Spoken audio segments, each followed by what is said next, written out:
Nice to meet you. You doing all right? Yeah, you want to say hi to the fans out there in Asia? I do. I'm Darren Hayes, and I love you. I'm happy to be here. that sounds really cute and it's really sexy. Do you actually talk like that a lot of times, or just like?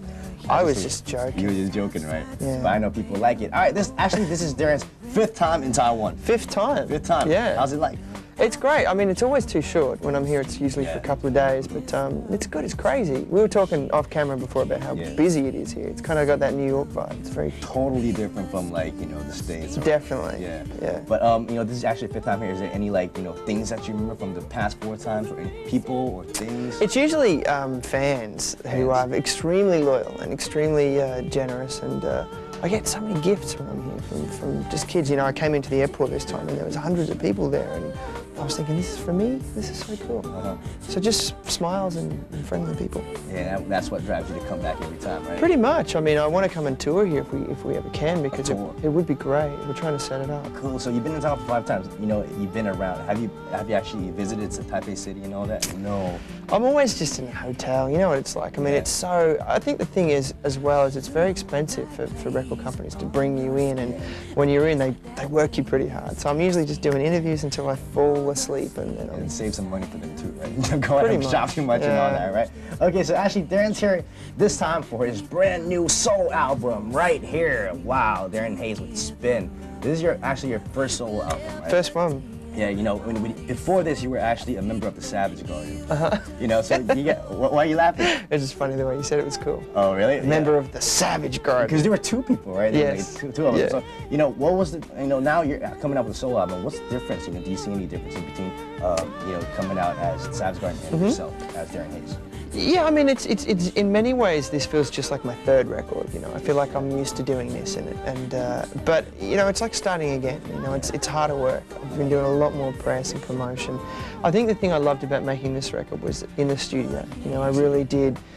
This sounds very much like the records I grew up listening to. It has a real kind of soul and an R&B edge to it, and it's a lot more electronic, I think. Electronic. Than Savage Garden. Savage Garden, right? Because like you mentioned a lot, like.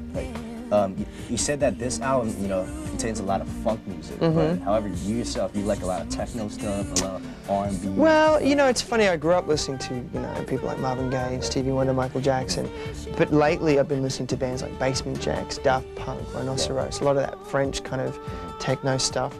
But, you know, I'm a singer at heart, so it doesn't matter how much of that crazy stuff I listen to, my songs will always basically, you know, be singers' songs. That's right, that's right. And during the production of this album, you made up 35 songs yourself. You wrote 35 songs yourself. And then you cut it down to 17, like in this album you have 12 or 13 songs, right? You know, from all the 35 songs, how did you pick out, you know, what songs to put in your solo album? What I did was I put them all on a CD and I drove around in my car. And when I got bored, I'd skip a track, and then I paid attention to the ones I was skipping over. And I thought, if I'm getting bored, you're going to get bored. So off they went from the record. So you came from like a listener's perspective? Yeah, I finished the songs, and then what I did was I just was very honest about which songs I felt were, you know, worthwhile.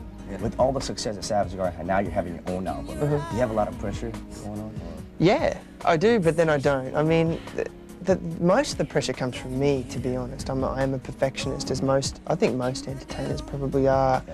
I don't think so much about record sales, because to me, there's no point in even competing with that. Savage Garden was one thing, and my solo stuff, it's a new artist in many ways.